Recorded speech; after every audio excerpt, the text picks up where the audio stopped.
Welcome back to another episode of Revealing Biblical Truths. Today we'll be going into the Hebrew Alphabet, or the Aleph Bet. We'll be looking at the letters in both Paleo-Hebrew and Modern Hebrew, and discussing the meanings of each letter. The Hebrew language is the language of creation, and each letter has a symbol, a sound, a meaning, a number. When a two-letter root word is formed, it can have even deeper meanings. But let's get into the Aleph Bet itself. Aleph, the first letter of the Hebrew alphabet, is Aleph. It represents God the Creator, a profound mystery of unity and harmony. Aleph has a numerical value of 1. It is the first prime number, which signifies a beginning. Aleph is one of 2 consonants in the Hebrew language that cannot be pronounced. It is always silent, indicating the qualities of being hidden, incomprehensible, unexplainable, and infinite. In the Hebrew language, the word Aleph means head of a bull, or head of royalty. In Exodus 32, when Moses came down from Mount Sinai with the carved stone tablets of the 10 Commandments, he saw that the children of Israel had made a golden calf. They wanted to symbolize God with a steer head. By covering their idol with gold, they try to legitimize their fraudulent religious expressions. Humanity often borrows ideas from the Creator in order to give enterprises of image legitimacy. Ezekiel also saw 4 creatures before the throne in a vision. One creature had a steer head, representing the physical world coming down to a world of light. Aleph symbolizes the beginning of everything. It has its origins within and from Yah. Bet. Bet means house. Its mathematical value is 2. It symbolizes our world, which is an enclosure within the universe. Inside a house are many rooms and objects. The world contains governments, people, civilizations, and thousands of life forms. These concepts are reflections of reality that are found in heaven. Yahusha tells us that there are houses prepared in heaven for those who will join him. This indicates that heaven will be a familiar place when we feel at home. A house has doors, windows, and a roof. Man is locked inside this world, being in the house. However, there are other worlds outside our own. In the Hebrew language, in Genesis 1:1, it starts with Bereshit bara Elohim, which translated in English is, in the beginning, Yah created the heavens and the earth. Notice the first word in the creation record starts with the letter Bet. It is the outward expression of the I Am, the eternal Yah. Number 2 is the first number that can be divided also, hence it could be in a duality or division. Man struggles with the opposing forces of good and evil, life and death, and right and wrong. These concepts can only be understood when the letter Bet is connected with the Aleph, the Creator. Gimel means camel. As a concept, it indicates the physical side of man. The numerical value is 3. It is another prime number that cannot be divided. Gimel expresses important ideas, thoughts, or things. It is graphically represented in a triangle. Gimel also stands for divine completeness or perfection. Aleph, Yah, is 1, but his attributes are expressed as Yah, the Father, the Son, and the Holy Spirit. Dalet. Dalet means door. It has a mathematical value of 4. The house, Bet, and the door, Dalet, by which you can go out or come in. The door can be closed or open. If the door is open, the man can see the other world. Yah designed us to live with the door open, which means that we will be able to experience strife in our lives rather than closing the door to avoid conflict. Also, Yahusha said that he was the door. Yehuda was one of the 12 tribes, the one that Yahusha descended from. And if you add the Dalet to Yahweh's name, you get Yahudah. So he is the door to the Father. People live in a world of warfare and conflict, both within ourselves and against nature. Dalet symbolizes a world of opposition between good and evil, life and death, justice and injustice. Dalet represents the world in this time. It covers the physical world, which exists in 3 time dimensions.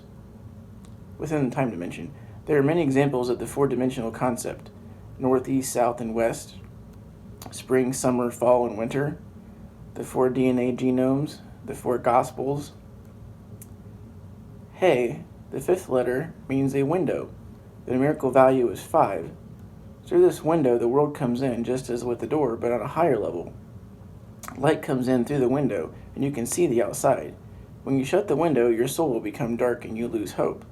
You become ignorant and evil. There is no tomorrow for you. He also represents the other side. It can refer to heaven, the spiritual world, the immortal side of man, angels, or other spiritual beings. Another name for He is grace. In Hebrews 10:29, the Ruach also is called the Spirit of Grace.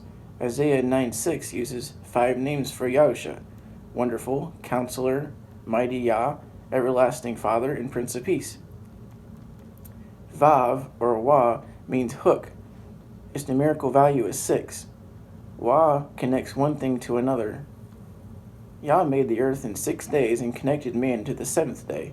The time before creation was then joined with the man after creation. Also, it can mean man in his sinful nature, which denotes Satan's influence over man. Ephesians 6:10-12 says, Finally, be strong in the Lord and the strength of his power. Put on the whole armor of Yah, so that you may be able to stand against the wiles of the devil. For our struggle is not against the enemies of flesh and blood, but against rulers, authorities, cosmic powers in the present darkness, and spiritual forces of evil in heavenly places. The above passage describes 6 manifestations of Satan's influence over man: flesh and blood, rulers, authorities, princes and powers, and spiritual forces of evil. It also contains admonitions: be strong, put on, take your stand, and if you add 3 to the 6, you get 9, the new life. Zayin means a word, sword or strife, or completeness. The meaning applies to any given context depending on whether we view the events are in heaven or on earth. The numeric value of Zayin is 7. The number 49, 7 times 7, represents a double portion of trials, tribulations, struggles, or weapons. In the 7th tribe of Israel, God was the first to engage the enemy and to enter the promised land. When we examine the external dimension, Zayin means the divine completeness or perfection. It refers to something that is complete or set aside. The book of Revelation describes 7 churches, 7 spirits, 7 stars, 7 trumpets, 7 bowls, and 7 candlesticks, or the menorah. An old Hebrew tradition that we are now living in the 7th day. The 6th day of creation repeats its phrase, and there was evening and there was morning, 6 times. However, on the Sabbath day, this phrase is not there. The 7th day is still in the making and continues in our present time. Yahusha said, Do not think that I have come to bring peace on earth. I have not come to bring peace, but a sword. I have come to set a man against his father, and a daughter and against her mother, and a daughter-in-law against her mother-in-law, and one's foes will be member of his own household. Matthew 10. Chet has a numerical value of 8. It means fenced in, like a cage, being surrounded, or a new beginning. The difference, again, depends on whether we're looking at earthly or heavenly things. Man can have a new beginning if he directs his view into heaven, but he'll be encircled by evil if he pursues earthly things. 8 people were saved from the flood: Noah, his sons, and their wives. These 8 people represent a new beginning for mankind after the world was destroyed by water. The root number is still 4, meaning the world in this time, Dalet. 4 males and 4 females came from the old world into the new, progressing into Chet, the 8th, a new beginning or higher level. Tet, the ninth letter, is not an actual word but more of a concept indicating a new life. Hebrew tradition says that Tet represents a woman giving birth, or a place where something new is brought forth. That which was in darkness comes forth into light, like a seed bursting from the earth. Another meaning for Tet is fruit or spirit. Paul mentions 9 fruits of the Spirit in Galatians 5:22 and 23. Love, joy, peace, patience, kindness, goodness, faithfulness, gentleness, and self-control. There are also 9 gifts of the Spirit and 9 beatitudes, 1 Corinthians 12 and Matthew 5.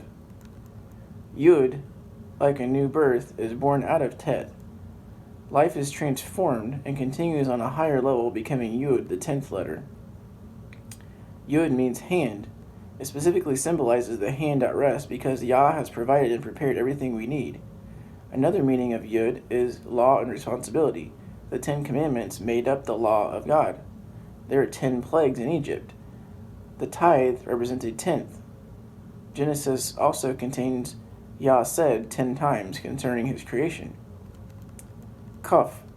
The higher level of Yod continues with the 11th letter, Kaf, meaning a holding or reaching hand, express purpose or redemption. Kaf is connected to the physical side of our bodies. Redemption can lead us beyond earthly existence. According to the Torah, a person had to be 20 years old to become an adult citizen who was fully accountable to the law. Lamed means ox prodding stick, or crook. The ox is controlled when the holding hand, Kaf, starts an activity. The Lamed gets the ox moving. Lamed guided the bull of first things, Aleph, that started the world. The other meaning of Lamed is dedication. It is connected with the blood and life of Yahusha.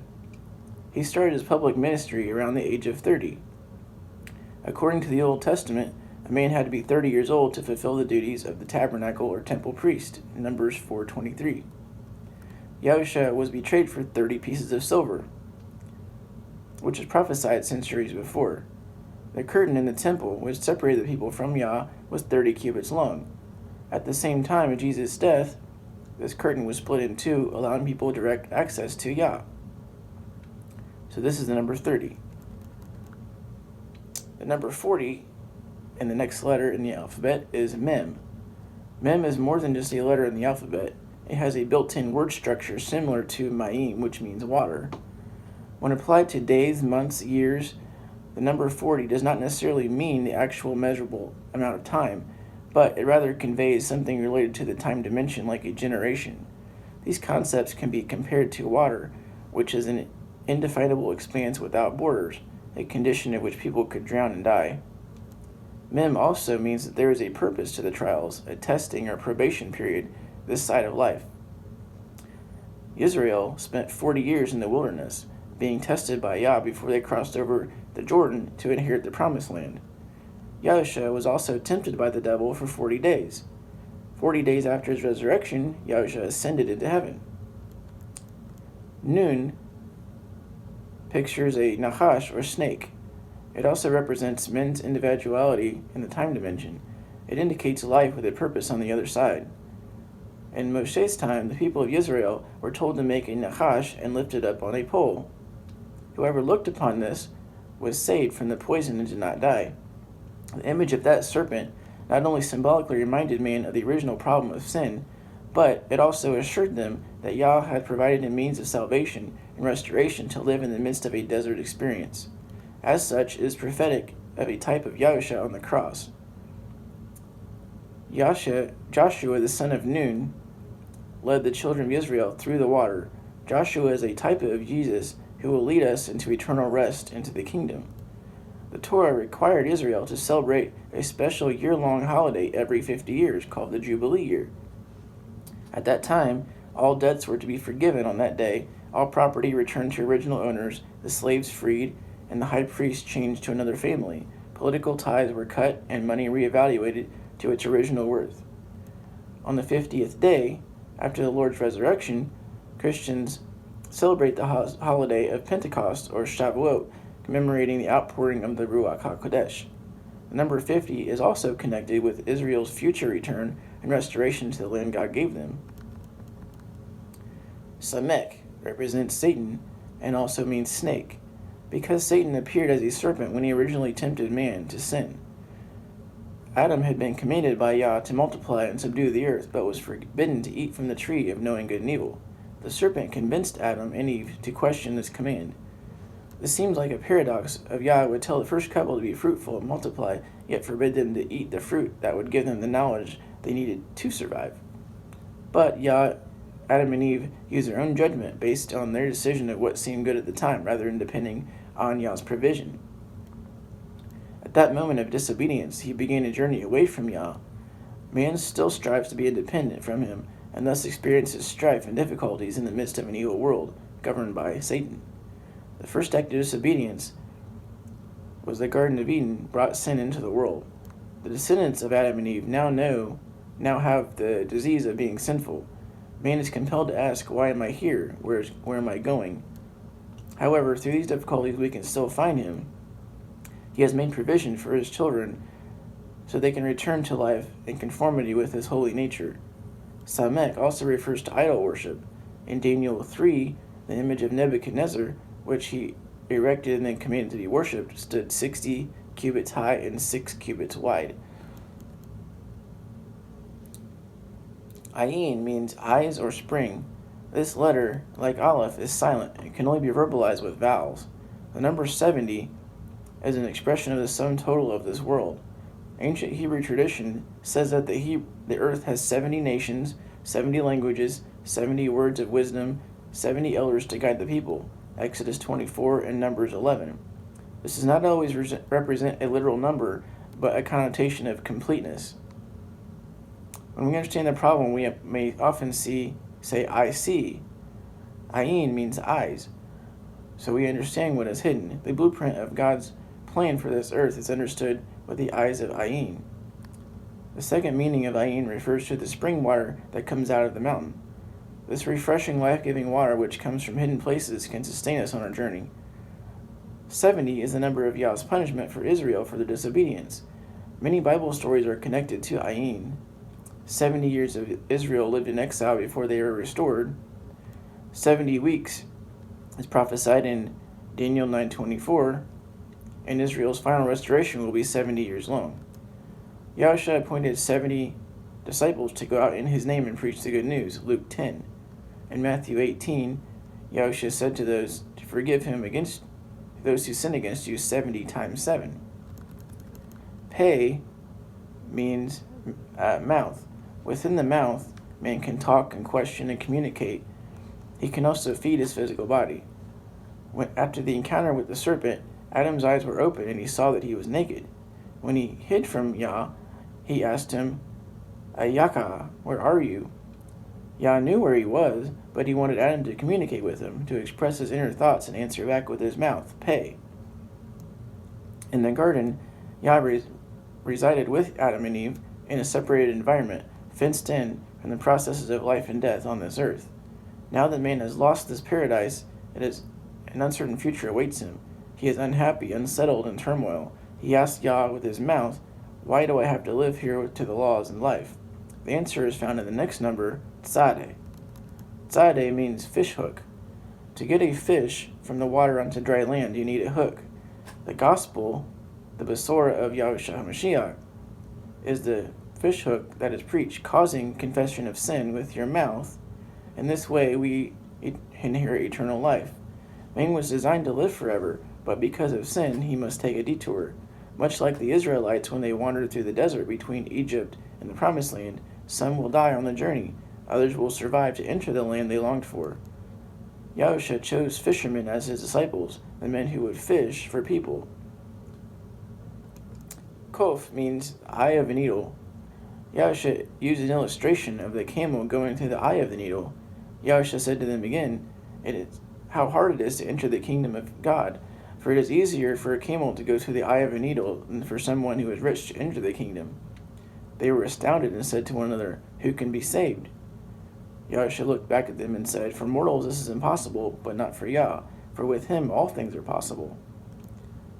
It is just as impossible for a sinful man to go to the other side in heaven as for a camel to go through the eye of a needle. He said that he alone can make this happen.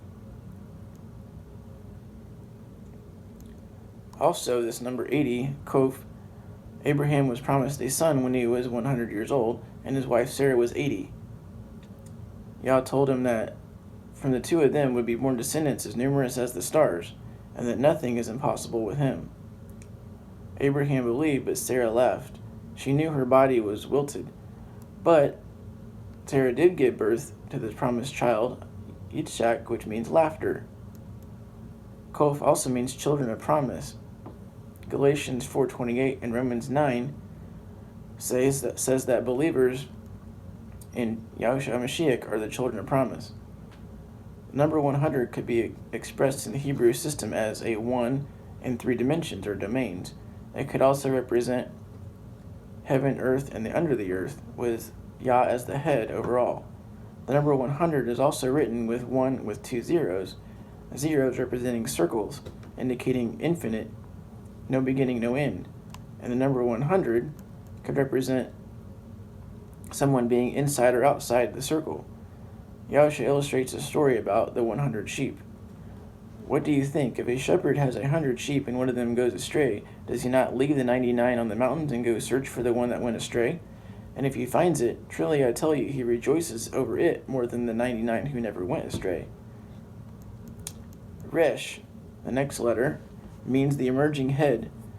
The head comes out first during birth. Aleph is the head of the bull, but Resh is the head of man. It has a mouth and can talk to Yah, so Resh can also mean the brain where all bodily functions are anchored and connected. Another meaning of Resh is insufficiency, suggesting something is not enough. Humans are being born in sin. They're insufficient to live in heaven. We needed something outside of ourselves to make us good enough to enter heaven. When Yahusha asked the disciples to feed the 5,000, those who followed him to the far shore of Sea of Galilee, Philip answered him, 200 denarii worth of bread is not sufficient for them, for everyone to receive a little. Even 200 denarii would not have been enough to feed the multitude. Only Yahusha was enough to meet their needs. Shin means tooth and refers to eating. Teeth are required for eating. They are also involved in the process of life and death. When the food is crushed, its components lose their individual identities. In a philosophically similar way, when specific experiences in our past are mixed together, we can begin to see the meaning and purpose for our lives, which can be expressed as a sense of general well-being. All the senses we have are involved in eating and to judge the food if it is palatable. Shin is connected with the head and coupled to what makes sense in this life. Tav. The last letter of the Hebrew alphabet is Tav, or Tau, which means cross or a sign. It encompasses the outer region of existence, or material world, and is also the mark of salvation, as was demonstrated in Exodus when they had to put the Tav on the doorposts and the lintels, and also Yahusha on the Tav, the cross. Combining numbers. All numbers besides these 22 are written as combinations. You don't write teens like 12, 13, 14. In the Hebrew system, you write 10 plus 1, 10 plus 2, 10 plus 3, and so on. Adding 10, or yud, to another number brings the meaning out of that number to a higher level. The last book in the Bible, the Revelation, has 22 chapters. Combining 20, kaf, which means a holding or reaching hand, with 2, bait, in the house, we get 22, which represents the hand with purpose in the house. The number 22 can also mean exile to another world or banned. Yaakov was separated from Isaac for 22 years. Joseph was separated from his father for 22 years. A large number may be expressed by multiplying a base number by itself. For example, 49 is expressed as 7 times 7. 49 indicates 7 times 7, more trouble. To decide whether the proper meaning of a number can be determined by adding or multiplying the other component numbers, but we must examine the biblical context and compare several verses using that number. Yah is in everything. A thorough study of the alphabet reveals that Yah has embedded his complete plan in humankind in it. Number 1, Aleph, I am the Alpha and Omega, the first and the last. Beit, I am in the Father, and the Father is in me. Gimel, the Father, the Son, and the Ruach. Dalet, the Word became flesh. He, Yahusha, rose from the dead. We could continue through the whole alphabet and would not fully capture the meaning of Yah. He is hidden in every level of human speech, and thoughts are expressed in the alphabet, yet we can never fully define him with mere symbols and letters. Whenever you read prophecy in the Bible, remember these numbers and meanings. I hope the study has been both informative and enlightening on how awesome the Hebrew language is. And the words in Hebrew bring even more meaning. For instance, the word for heaven is shamayim. Shah means salvation, and mayim being water. So heaven is the saving waters. Yahusha is Yah, I am. Shah being salvation. So Yahusha is I am he that saves. Yahusha was born in Bethlehem, but in Hebrew it's Beit Lechem, or the house of bread, and Yahusha is the bread of life. There's so much more to it. If you enjoyed this teaching, give it a like and subscribe to my channel. Click the notification bell so you don't miss out on future videos. Thanks for watching. Until next time, Shalom.